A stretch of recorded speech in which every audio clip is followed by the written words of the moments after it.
mukutu gwa Uganda byogere byonna gy'osinzira okuba ate ng'otulaba. Oli ku Uganda ey'enkya eri omukulu Wamala yonna gy'osinzira okuba ate ng'otulaba. Oli ku Ntambi Jimuzo yonna gy'osinzira okuba ate ng'otulaba. Tuli saidi ze Kapeeke eno olunaku olusooseera okuba ate nga ntuukako saidi zeeno. Tuyise mu lugendo luwanvu nnyo okuva e Nakaseke tutuuse tutuuka wali eri ew'obulenzi nga tugamba muvuddewo. Nengezaako kukubira amasimu esimu teriiko nga naleseeko nga ndi kugundi kuba mbadde mukolesaako data awamu okudda ku laptop naki kati ng'oli bwakuba internet evaakoleka omuntu atalina esimu eri endala eyagundi eya bulijjo ate abamu tetugirina kufu tetuli bakyama. Anyway, Wamala wange oli otye Wamala nkomukulaba ku Delta nekulaba ku baba yonna wavaayo wakoowa TV like mainstream amazima ye kumala budde sijja kirimba kumala budde nange naginnyuka TV nze kunywa obutube mmese n'enfa nga sizzeeko TV naziwummula nenga kankola byange kuba bitambula abantu ne bakuwa investigative stories zaabwe tewali njawulo na mainstream naye no weefugobera independent nogiwa kikyo naye eri omuwa omusajja 24/7 n'amala nakusasula emitwalo emyaka gyendiseeko sikyasasulwa mitwalo muganda wange naye mainstream nagyesonyiwa ge mazima ate okalajinga abaana abato beyongera ogene kubanga experience gyeva nawe nosobola okufuuka independent oba oliawo eriyo bannamawulire abali e Kenya tebagendako ku mainstream naye nga bali eno wansi nga basinga n'abali ku mainstream kisobokera ddala so abaana abatulaba bakola amawulire bakimanye nti experience is not gained through mainstream bw'obeera ng'osomye internship ogikoze olina ba mentors abaku professionalism na biki ethics ozigoberera eno social media obeera ng'omanyi gatekeeping and what tewaba nanjawulo actually kuba waneno katu breaking ebintu mangu nyo kasosiga ngo oli professional yogera mazima chenjawulo ekibeerawo nti woyagalya wogenderako n'oboyagala ne baga nti gwokola lwa mukago bokola mande nabakuteekera yinza lokera ku macha n'onaaba amaaso ga bane muli mutya ate sawa zibaga toyina gundi osooka ogenda nabo ssaawa 5 non stop naye nga ogamba otya kakalamu awo nafunye actually kasana nafunye amawulire ga Nadduli Jakana muntu gwe nasosolowoozaako okubira yabaddemu nga nyalasooka kikonfaamira naye mbadde njogerako abadde yeekolera n'agamba nti kasitaala ya Uganda ey'enkya ng'etaddeyo n'ategeera nti kituufu so abantu babadde bakutadde mu kifaananyi ekibadde so connected ne guy gwe bayita Jakana Nadduli kitegeeza nti abantu bakuwa trust ku muntu baba basuubira nti na buli kimu kyaba ayitamu oba okimanyi nti asobola okuopeninga naga nti omanyi Wamala leero siridde mu lo naye noosobola okukwata ng'otetenkanya naye otetenkanya ekigatta abantu bwe tubalina nga ba content provider naye nga lwe mutuuka time ne mubeera connected mu ngeri emu oba endala naga nti kino kintwala mu ngeri emu oba endala so kyemmanyi tosobola kufiiringa okay right now because yabadde omu content provider wo abadde kitundu gy'oli ngeri emu oba endala just okutuwako experience n'omuntu ono ensi bwefiiriddwa eri abakulaba tugende mu maaso yes abatulaba ku Uganda byogere Uganda ne channels of course endala nafunye essimu 8:23 mu mawulire genkoledde kati myaka 5 nebaka ssaawa 11:12 olumu n'obuteebakira ddala nebaka emisana akizibu nnyo okunkubya essimu ne baba actually ba client business wise nkomanti press time elikobudde webuti naye oli ne bwaba Saudi Arabia biki omufuna essimu njikwata bwabeera nga ayise kwata actually what's online enyanguyira nnyo so wakati muganda wa Jakana zadde 8:23 cause ndi musajja asoma ebitabo acts mateeka biki nozuuka nosoma olumu oba nosula ng'osoma zadde 8:23 nendaba essimu ya Siraj nengayi omukulu ono ssaawa 8 nga tekisira kuba Siraj ono gwembadde naye no so no naye oli mulala nnyo kakati bwe ndabye essimu ye kuba nasemba kwogera naye twali tuva ku kooti 21 Septemba nga tumaliriza okufuna bero ya Jakana yadde ndaba n'okulaba nti adayina kuddayo nga 16 Novemba kakati nga nkwata essimu gamu kiki ssebo nga ngamba Jakana obuyulidde nti Jakana afudde nga olimba naawe nga Jakana afudde era nange ngafunye muzeeyi ankubira nemugamba ki amaziga gatandika nze nkyogera mazima sikabirangako muntu ng'omusajja sikabirangako muntu ku breaking it down naye ekyandetedde okutya n'okwekanga n'obutakikiriza kuba n'essaawa eno maze kulaba ku mubiri gwe nga bamuteeka mu ambulance omutwala ew'obulenzi ewa muzeyi Haji okumuleeta for postmortem nenzikiza nga Jakana yafudde n'essaawa zonna 8 paka wenviridde waka 11 nga sikikkiriza olw'ensonga nti Jakana kuba content provider bonna be mbadde nabo nkankyogere mazima nti n'abantu bemanyi nga bo bagezi nga obwongo ddala kituufu otula naye omulundi ogusooka nga waawo omusajja ono alina ali articulate and what Jakana abadde ku sseeryo nga ye muntu akubulira ebintu ebyo1898 n'abikompeyalinga ku biriwo nga talina wasomye n'akuleetera endagaano Buganda ze yasaninga ne Bungereza nga akubulira ne page kwelina ogamba omusajja ono wanjawulo batono nnyo okufuna ku agent ate nga muvubuka wabba yakuba abantu balina bangi naye ngamba mu myaka egyaffe kakala mu myaka 37 omusajja nga oga nti endagaano y'olukumi yonna nga agisoma ne so when I'm meeting omusajja ono wanjawulo so nengetinga closer to him abadde omuntu ali open 20 nsooka esho gye nasookera ddala okukyaza yali naga okufuna abatabani babaaliko oba abaweerezako mu gavumenti nenkubira mutabani wa Tamale Mirundi yatama Mirundi Junior nenkubira ne Jakana Nadduli oba Nadduli Junior nembasinkaganya ku Shemu ku Delta TV era show ya lasting for 2 hours naye show gye nasooka okukola nga ku live stream ku Facebook eri mu 10K olunaku olwo nga nkopitinze ne NBS barometer noza by then yali barometer extra oba eya Simon ngenda okukomparinga nga nga show comments eziriko nengamba my god ninga reasoning capacity siranga reasoning capacity y'abasajja abavubuka myaka eja babiri cause lero mbadde nkedde ku machawe nfunya amawuli naye kubya Junior Tamale nagamba kalamu nze sigenda kukola leero breaking down sinaba kuba show amazima batuulako ku show yemu era abantu ne bagerageranya obwongo ne bamanya nti Nadduli ne Tamale Mirundi ezo assets mu ggwanga so wakati when navaawo ne mugamba naye nga mpulira content omu ebigambo byafulumya ne mugambya Jakana nkubuulire mainstream abazigulawo tubamanyi era kizibu nnyo okugula mainstream media oba TV oba radio nga tolina backup kuba bo okubeera obezuwa neeno baba bakugjeeko ne mu advisor ne mugamba njagala nkuwe platform etagenda tuzza mabega kuba neeno mukamange bwakubira nti show mugijjeeko ejja kuva oyo saagala mu mukyazi tebajja kukyazi naye nno omukutu ogwange teri agenda kuŋŋamba nti sikukyazi teri agenda kuŋŋamba nti eyo gijjeeyo show teri agenda kuŋŋamba ki nanga n'ebintu bya online nze sibitegeera ne mugamba Jakana ne mugamba show eri yabadde marvelous kuba amazima nakeera ku makya okimanyi Delta nali nvayo sanga 7 olumu nga nsulwa naye nagyo mayiza okuva ku show ng'eri mitwalo gyali 8 for the 2 hours okuggwa neŋŋamba eno show neŋŋamba kati kamba kwata omu ku omu mbateeka bayi naye nga byonna ebigambo bibafuluma ku mainstream twasamalako myezi 3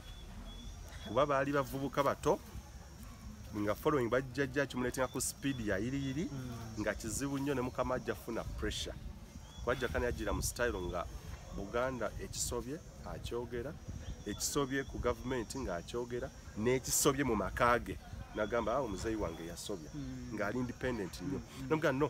nina channel bagita Uganda eyenkya 2 awo zali kubana bakyaza ennaku zomwe zali 14 February then okwatagana naye okukola 1-on-1 naye Jakana zali 17 February 16 February 2 nemutuza ne mugamba amazima eri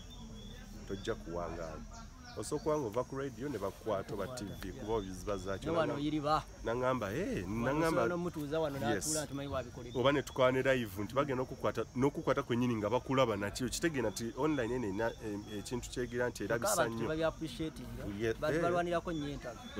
abantu batera nnyo okugamba abo naddala abo abantu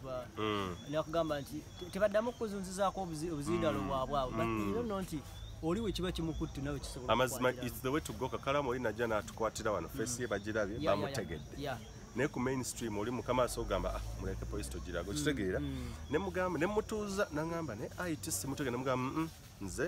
gwe nkwetaza mutwe gwo bitabo na ddoboozi nangamba tukigezeeko tulabe kyo gye nasooka okukola nagisaanuza 18 February yakimuletinga emitwalo gyali 3 mu wiiki emu namba ku Uganda ey'enkya nenkwata era yali ayogera ku nsonga za Buganda particularly bannange Nadduli Jakana naye ng'ebigambo byayogera ng'akuwa Buganda gyevudde gyeraga ne weeri n'obuzibu bwe buli bannange nenkwata mutabani wa Tamale emirundi ey'endooza yagenda mitwalo 240 nemanya nenga kati banene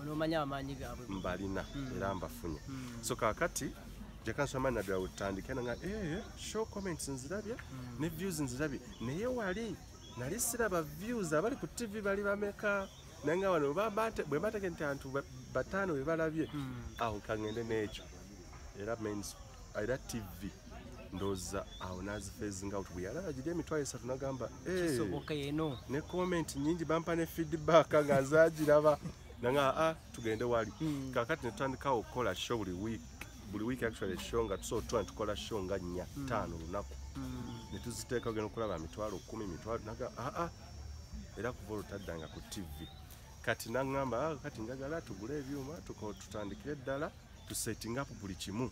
bwembanga ekyo kikola nga tugenda mu campaign by the quarter 2020 nga abala September akamyufu kaabwe ne 2021 wano bagamba nti ajja okwesimbawo na kaseke centre bamuwujja kakati awo watandikira namanya nti amaanyi social media genda era amazima amatuufu Jakana social media yemuwanise ge mazima era bwe yalaba namanya nagamba wano ewali amaanyi gange awo ntandika okubeera close ne Jakana nga buli week tufuna artist show nga 2-3 oba ennaku 3 nga tuziwaddeyo ngenda okulaba ate mainstream amaanyi geeyongedde ne online geeyongedde nga kati nno awo actually by the way media yange Uganda ekyawo yasitukira ennyo awo kuddeyo actually awo TV nezitandika okunnamuza okukola kutene ngamba through Jakana ne Tamale olwa following eyo kakati tutandikawo mpola alaba ebintu bitandise otambula bigoberera bulungi alaba results azitegeera nangamba kakati sebo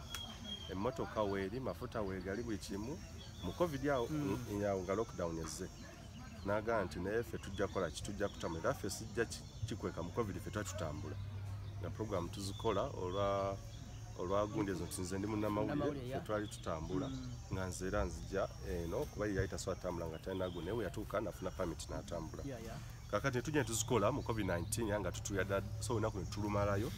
netusomesa abantu namwagalako ku ntandikwa nti ova ku muntu kakalamu akuteeka mu lecture room naawe kenyini ebintu badde tomanyi n'akunyonnyola federo obulungi bwayo obukyamu bwayo lwaki bagigaana lwaki ebigendererwa byonna agaga tunamugulu naye sitegeeranga federo yali sheegi ya Jakana neŋŋamba ono omusajja sina we muteera closeness nze kuba show omuntu nze neboba nze waliwo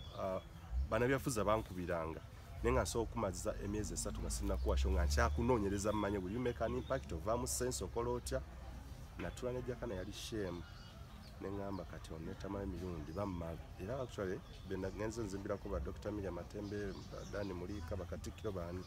so akati awe tugetingira close 2020 tumazeeko show zikola nga abantu bali mu lockdown naye nga show zitambula emisinde tugenda tuka mu kamyufu era ng'olaba mwali naye ne bakuwujja yes ne kanka actually Uganda kanka Peter yo na kaseke so mwajigabana wamuwa platform noli namuwa yes yanenge ya online nze inception ye ya online nze agitandika kuba kanka yamusookera eri ku BS so kati awe tutandikira ne tutandika okumanyagana okutegeeragana kuba badde si muntu Jakana abadde muntu nga bakugamba ekigambo kye kiba kigambo kye bangamba mbwadde n'olugezi bangamba nti bamunemesa okusooka bangamba nti olugezigezi lubadde lungi principles lubadde principles Jakana akugamba ssaawa 3 wamala ze nkwetaaga kubanga nze aba flashlight bangamba nti owaayi musajja mugezi oyo naye otuula naye lugezigezi naye nze kuba nkolaganye n'abantu mu humanities and social sciences batusomesa ekintu embeera z'abantu kakalamu Katonda ffenna tutonze different naye tuli mu kifaananyi kye naye kakalamu ojja kwesanga oli easy to deal with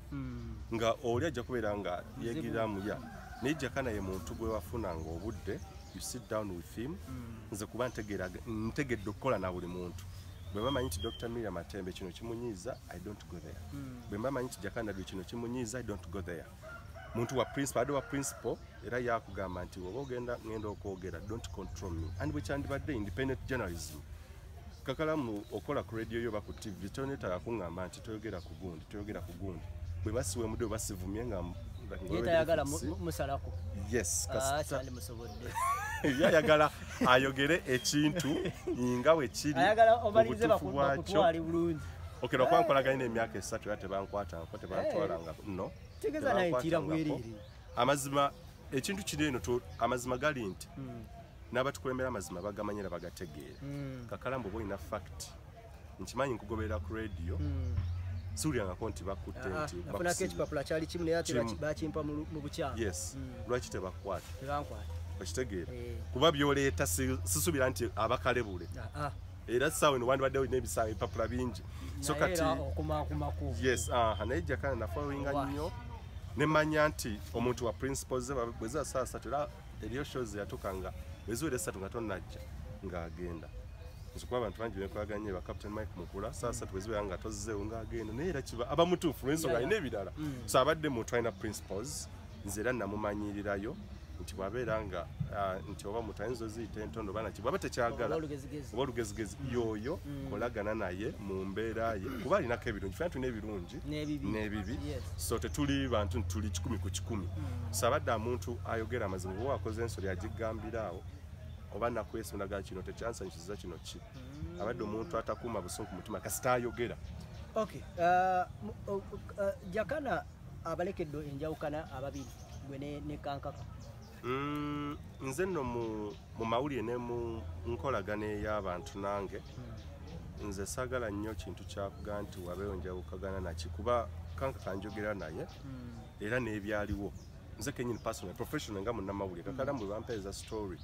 nga oba waliwo ekikwatako before airing it soka n'omukubira era recordings by the for okubeera ku record yani kanka akimanyi nti recordings zonna nzirina za wakati wa mwababiri. Yes, like during akaseera kano era namukwe namugamba mpulidde ebintu kino na kino naye how do you soko muli ekyo what nambulira side ye bimwe byali personal nemanya nga okay era story ezimu actually era nalwangawo nga nkyetegeeza kola kutya so sinza gantu waliwo enjawukana olw'ensonga nti bw'abanga Jakana yali ayimiridde ku mazima bwe gabanga gali mazima nga omu nga teyasobola kukakasa bulimba oba mazima kyagalimu aba alina okunnyonnyola abantu naye nze yakala mwe baleeta ekintu nga waliwo claim njikuweeta eno nga kati tugikoze tutya era amazima kalamu okutegeeza bwebanga story nti olina omuntu gwe watemudde nina okweyaringa story yadde oli mukwano gwange ye professionalism eri nti yadde oli mukwano gwange nina ku balance nga era kyensomye kakalamu babeeranga kakalamu yagize kino nti kakalamu zino claims nkukubira nenkumanyisa sawe omanye ennaku zomuna eteeka epya bakugamba osooka nakubuuza mu kakalamu ku recording wasi ku recording ekitegeera ku computer misses act yes kwa wakati munnange owegeziwaza nga nkuteekayo basajja bakuteekayo 15 ngagenda namuza ekawempo so wakati nje sawe nobeera careful nogamba so Peter nayogera ne mugana kanka Peter nayogera naye mu buntu era nane shoje nakola ne muganza simulina ko buzina njagala to respond to the claims we are responding we yetonda okusooka video yasooka gye respondinga oba gye yayogera nga alinga respondinga naki nze ogwange gwali guwedde kuba kye nali njagala nga the side of the story alime kulowooza ti my intent or intention yali yakumudestroying oba kutanishinga yana kimuteeza mugaa nti nze kyenfa abantu bampeereza receipts millions and millions thousands and thousands nzirina ng'oli omuntu agamba nti nange ekituufu namwezo naye ng'akweza send wave oba wave nga akulaga million yes nze kuba nsobola okumanya of course like mu mawulire photojournalism I cannot Photoshop. It's not Photoshop. And why? Why do someone akola Photoshop? Yes. Kakati atera nti era bwagenda okumala n'akuleta transaction history. Bw'obadde ogaate ekiri ekifaananyi kyakweza screenshot Photoshop. Agenda okuweereza ekirala. Ogenda okukanoga nze kati n'abamu abankubiranga. Oga okay. nayo ina transaction history nti yes namuga okay can you allow me okubeera ngompa wa password oba nakye ya app ya web nti yes logging in olaba transaction history noga okay cause nze mune njaga okuverifyinga to reasonable doubt nga sina kakunkuna kakala mbwe bangamba nti wabbye sente naki omuntu mugambo ina proof message weeri let me see bobo kiriza nti nti kumpa app I log in I do what bantu batano babimpa ninga okay nanga yeah you can log in cause abakimanyi goina password even if like they were about withdrawing afterwards I saw details transaction history mukuru wange nenjidaba ekwatagana eki nebintu biri ebyo ne mugamba you just respond so ekyo kintu kyalwera Jakana noza receipts zenakoma okulaba kuzaali over 16 betwali tutudde mutie wa muzeeyi receipts ezali ku simu mu program omuje yakola ne UNN za Kimbugwe ngendo kwangambiko nti nomulaba abadde awezaweza nomulaba nga zirina ate nga ne message oziraba nga sigama nti Jakana awayiriza era Jakana twagenda kwa mukulu wangu kimuto wangu yagumya ne kamera video namuzaba ngamba Jakana bino byogeno okugero nina copy of one sikola video bazze bali stinga emikutu jonna mu Uganda ejibadde mu buzibu Uganda ekyatogirabangako lwaki nti noonya omuntu abenale mbakyaza buli kibiina nkikyaza kati nze basanga era isusesanga nnyo obuzibu nti noonya abantu ab'okukwata oba basibeko ebintu nene nkugana ate abenale mbakyaza gundi kati basanga nga I'm professional enough era ipapulesi bibaako that's why nti kakala mbaba bakugaye story nti baki Uganda kamba bagamba bwe bati how true is it do you allow me okubeera nga nkwesa eddoboozi lyolino oba nkwesa ebigambo nti go ahead because I need to balance the story gemawuli getukola so tewali mbojja nnyo nna oba butakwatagana kankaka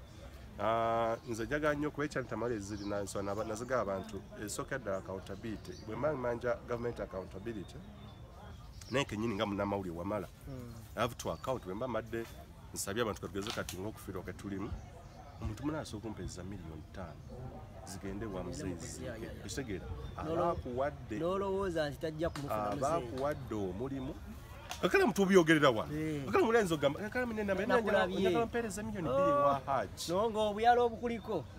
kakati nti wowe bajja accountability bali mu government olwo ate gwakyogera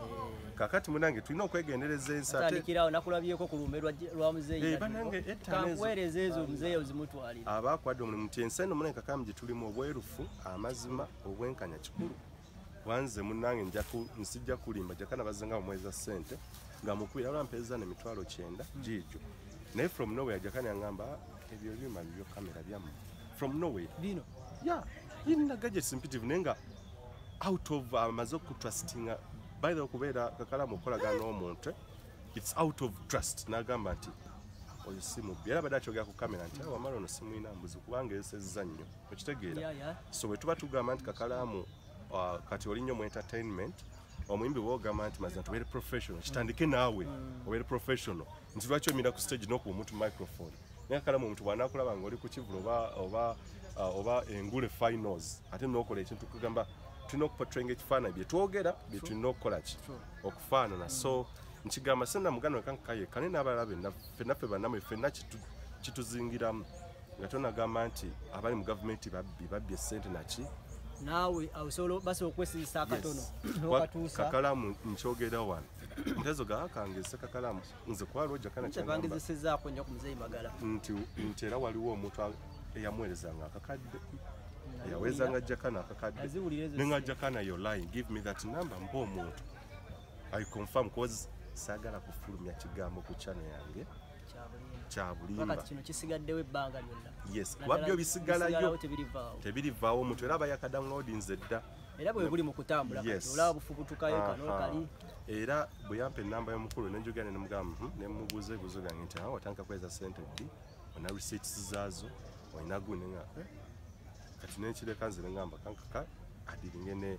Jakana lwamanyi naye nga nze ebintu babimpeereza ngenda kuya kanka nemugamba I need you to explain ko oli mu field yemu nange gye ndimu nti ojalowooza nti kyokola ate kijja kutaintinga ekifaananyi ekirala enkyo ojja kulwaninga charity run bageha abannamawulire naye nga cause goal gy'oliko mazima yakuyamba baana n'oli akomekeza agamba oyagala ssente ze so twali buzibu bonna muganda wange kasa tubeera nga ffenna tuli obulambulukufu fera bwe mbadde ne Jakana baile nfunye nnyo okusoomoozebwa ebikemo kuba abantu munange amazima baagadde Jakana sijja kulima omuntu ng'aweza million 5 in a day omusajja ndi bamuwera ddala ssente njagala million 2 it's out of love kuba tuzimba Jakana nolaba yagwa kabenje naye nalangula omuntu amala olaba vidiyo nakusaba enamba naganja amuteereko ssente butono aweze emitwalo 2 bw'omanyi kitegeeza omuntu that's YouTube nesinga abadde ku mainstream naye oli nanogala ogenda okulaba emitwalo 3 ku bantu emitwalo 3 abalabye nakugamba nakafuna abantu nga 10 ampeera ogamba